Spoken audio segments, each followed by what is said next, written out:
पंख मेरे कहता है परिंदा, अभी और उड़ान बाकी है।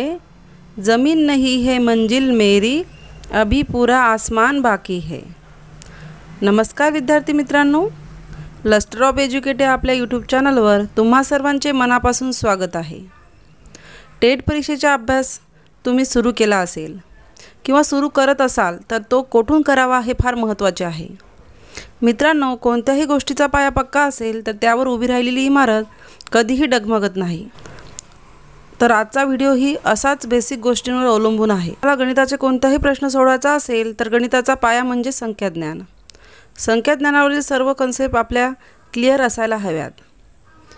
तर आजच्या व्हिडिओमध्ये आपण नैसर्गिक संख्या, समसंख्या, विषम संख्या, त्रिकोणी संख्या, सहमूळ संख्या, जोडमूळ संख्या अशा सर्व संख्या बघूयात। याप्रमाणे आपण गणितातील एक एक कन्सेप्ट पूर्ण करूया। गणिताप्रमाणेच बुद्धिमत्तेचाही कंटेंट आपल्या चॅनलवर तुम्हाला अगदी फ्रीमध्ये मिळणार आहे। तर अजूनही तुम्ही चॅनलला सबस्क्राइब केलं नसेल तर नक्की सबस्क्राइब करून घ्या व शेजारील बेल बटन नक्की प्रेस करा, जेणेकरून अशीच नवीन व्हिडिओ तुम्हाला मिळून जातील। चला तर मग आजच्या व्हिडिओला सुरू करूया। तर विद्यार्थी मित्रांनो, संख्याज्ञानमध्ये बघूया पहिली संख्या समसंख्या।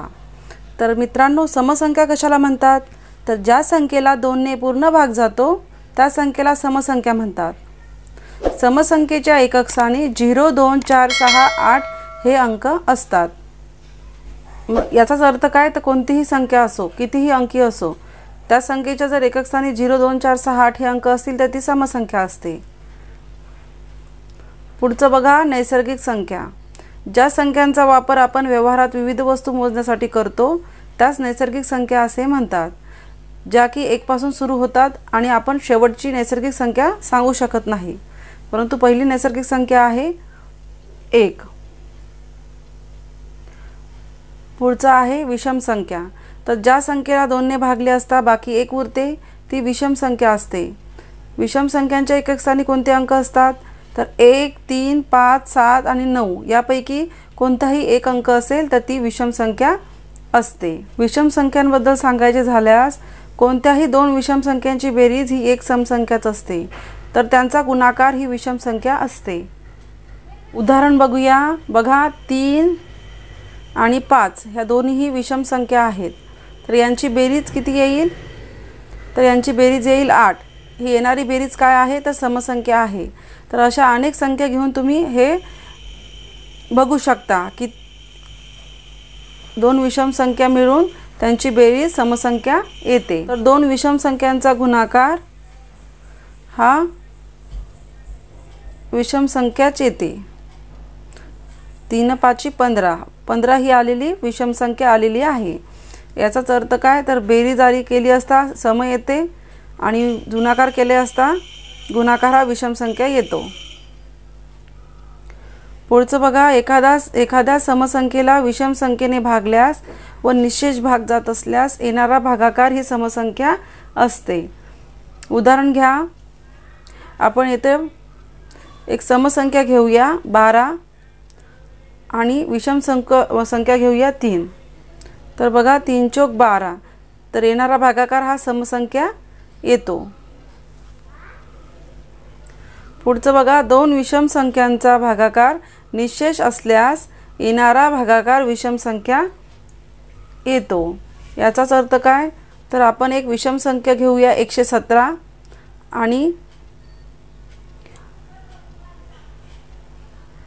भागेला 9 घेऊया, तर याला भाग दिल्यास 13 ही आपली 13 हे आपलं उत्तर येते आणि 13 ही काय आहे विषम संख्या आहे। मित्रांनो, क्रमवार संख्या ह्या 2च्या पटीत वाढत जातात।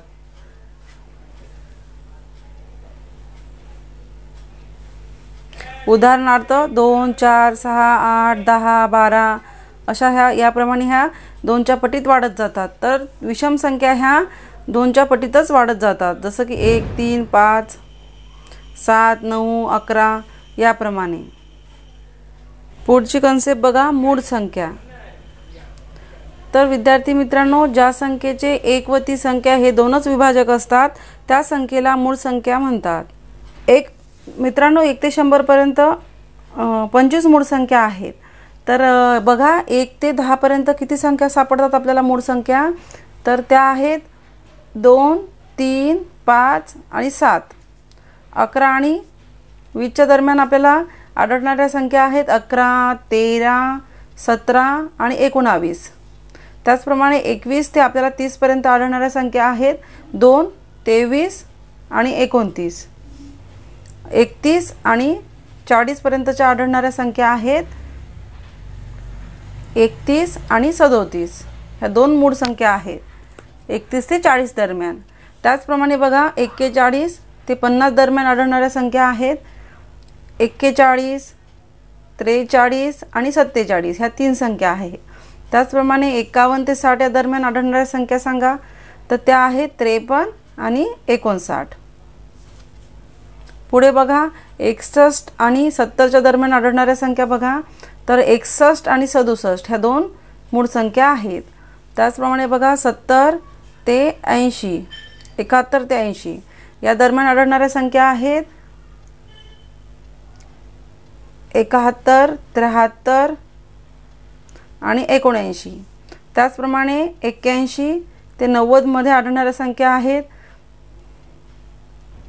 83 आणि 89। पुढे आहे 90, 91 ते 100च्या दरम्यान आढळणारी एकच संख्या आहे, ती आहे 97। तर अशा प्रकारे आपल्याला 25, तर विद्यार्थी मित्रांनो अशा प्रकारे आपल्याला 25 मूळ संख्या 1 ते 100 पर्यंत आढळतात। तर मूळ संख्यांची विद्यार्थी मित्रांनो जर अदलाबदल जरी तुम्ही केली, समजा तुम्ही 37 चे 73 केले, तर ही सुद्धा मूळ संख्याच आपल्याला मिळते। म्हणजेच काय, तर मूळ संख्यांची अदलाबदल केली तरी मूळ संख्याच मिळते। संयुक्त संख्या यालाच आपण काय म्हणतो, कंपोझाइट नंबर म्हणतो। तर एक पेक्षा मोठ्या अशा ज्या मूळ संख्या नाहीत त्यांना संयुक्त संख्या म्हणतात। एक ही संख्या संयुक्त तसेच मूळ संख्या ही नाही। उदाहरणार्थ 4, 6, 98, 99 याप्रमाणे 1 ते 100 पर्यंत 74 मूळ संख्या आहेत। तर मूळ संख्या नसलेल्या नैसर्गिक संख्या म्हणजेच काय विद्यार्थी मित्रांनो, मूळ संख्या नसलेल्या नैसर्गिक संख्या म्हणजेच काय, तर संयुक्त संख्या आहे। तर मूळ संख्या किती आहेत, तर मूळ संख्या आहेत 25 आणि एक ही संख्या मूळ संख्या नाही आहे। म्हणजे 25 आणि एक सुद्धा मूळ संख्या नाही आहे। म्हणजेच काय, संयुक्तही नाही आणि मूळही नाही। याचा अर्थ काय, तर 26 संख्या सोडून ज्या 74 संख्या उरतात त्या काय आहेत, तर संयुक्त संख्या आहेत। बघा जोडमूळ संख्या, तर मित्रांनो अतिशय महत्त्वाचा आणि इम्पॉर्टंट पॉईंट आहे। 2चा फरक असणाऱ्या मूळ संख्यांच्या जोडीला जोडमूळ संख्या असे म्हणतात किंवा जुळ्या मूळ संख्या देखील म्हटल्या जाते। तर 1 ते 100 संख्यांमध्ये जोडमूळ संख्यांच्या जोड्या किती आहेत, तर 8 आहेत। 1 ते 50 पर्यंत आपल्याला 6 जोडमूळ संख्या आढळतात। तर 51 ते 100 पर्यंत आपल्याला 2 जोडमूळ संख्या आढळतात। तर बघा 3 आणि 5 1, 5, 7, 11, 13, 17, 19, 29, 31, 41, 43, 59, 61, 71, 73। तर याप्रमाणे आपल्याला जोडमूळ संख्यांच्या जोड्या मिळतात। तर यांच्यामध्ये कितीचा फरक आहे, प्रत्येक जोडीमध्ये 2चा फरक आहे। पुढे बघा सहमूळ संख्या, तर मित्रांनो ज्या 2 किंवा अधिक संख्यांना एक व्यतिरिक्त अन्य सामायिक विभाजक नसतो त्या सहमूळ किंवा सापेक्ष संख्या होत। उदाहरणार्थ 15, 16, 25, 28 इत्यादी। क्रमवार येणाऱ्या 2 नैसर्गिक संख्या सहमूळ संख्या असतात। म्हणजे काय, तर 5, 6, 7, 8। जेव्हा तुम्हाला 5 आणि 6 अशा क्रमवार संख्या दिसल्या तर तुम्ही 100% त्यांना समूळ संख्या म्हणू शकता। परंतु जर तुम्हाला 25, 28 याप्रमाणे जर संख्या आल्या तर तुम्हाला ते आधी करून बघावं लागेल की यांमध्ये 2चा फरक आहे किंवा नाही। परंतु जेव्हा क्रमवार येतात तर तेव्हा निश्चितच त्या समूळ संख्या आहेत हे आपल्याला कळते। मित्रांनो पुढचा कन्सेप्ट आहे त्रिकोणी संख्या।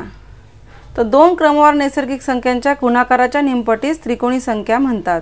त्रिकोणी संख्या काढण्याचं सूत्र आहे n+1/2। मित्रांनो आपल्याला जर त्रिकोणी संख्या ओळखायची असेल तर बघा एक उदाहरण घेऊन बघूया। समजा आपण 6 ही त्रिकोणी संख्या आहे का आहे किंवा नाही हे बघायचं असेल तर आपल्याला 6ची आधी दुप्पट करावी लागेल। 6 दुनी 12 आणि 12चे आपल्याला अवयव पाडून घ्यावे लागतील। तर अवयव आहे 3 चौक 12। तर विद्यार्थी मित्रांनो ह्या 2 संख्या क्रमवार आहेत। क्रमवार असल्यामुळे क्रमवार संख्या आहेत। त्यामुळे 6 ही त्रिकोणी संख्या आहे।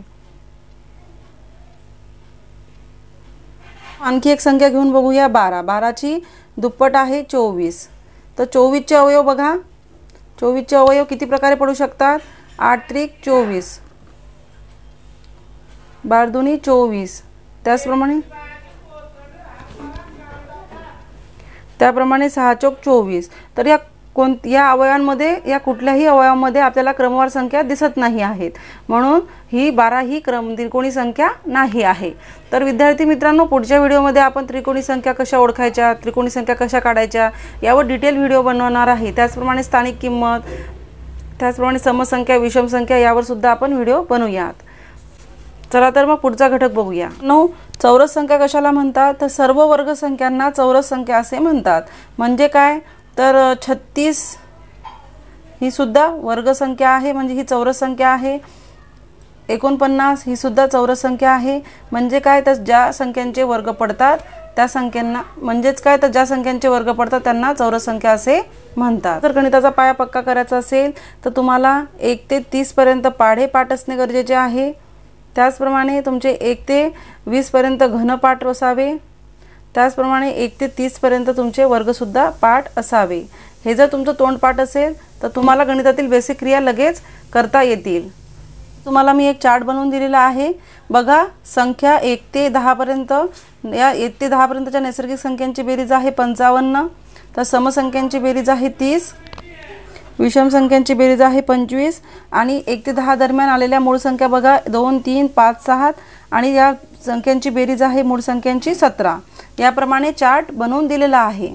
तर बघा 11 ते 20 पर्यंत नैसर्गिक संख्यांची बेरीज आहे 155, समसंख्यांची बेरीज आहे 80, आणि विषम संख्यांची बेरीज आहे 75, आणि मूळ संख्या आहेत 11 ते 20 दरम्यान 4, 11, 13, 17 आणि 19, आणि बेरीज आहे 60। तर याप्रमाणे तुम्ही हा चार्ट सुद्धा तुमच्या वहीमध्ये लिहून घेऊ शकता। आणि विद्यार्थी मित्रांनो, हे छोटे छोटे पॉईंट तुम्हाला दिलेले आहेत, तर हे पॉईंट सुद्धा तुम्ही तुमच्या नोटबुकमध्ये नोट डाऊन करू शकता, आणि तुमचं टेट एक्झामसाठी एक मटेरियल तयार होऊ शकते। तर विद्यार्थी मित्रांनो, तुम्ही हा चार्ट बघा आणि तुमच्या नोटबुकमध्ये नोट डाऊन करून घ्या। तर विद्यार्थी मित्रांनो, अशा प्रकारे आज आपण काही संख्याज्ञानावरील कन्सेप्ट क्लिअर केल्या। यापुढील व्हिडिओ आपण या समसंख्या, विषम संख्या, मूळ संख्या यावरील उदाहरणावर आधारित असेल। पुढचा व्हिडिओ सुद्धा तुम्ही नक्की बघा, आणि आजचा व्हिडिओ जर तुम्हाला आवडला असेल तर नक्की लाईक करा, शेअर करा व कमेंट करा। धन्यवाद।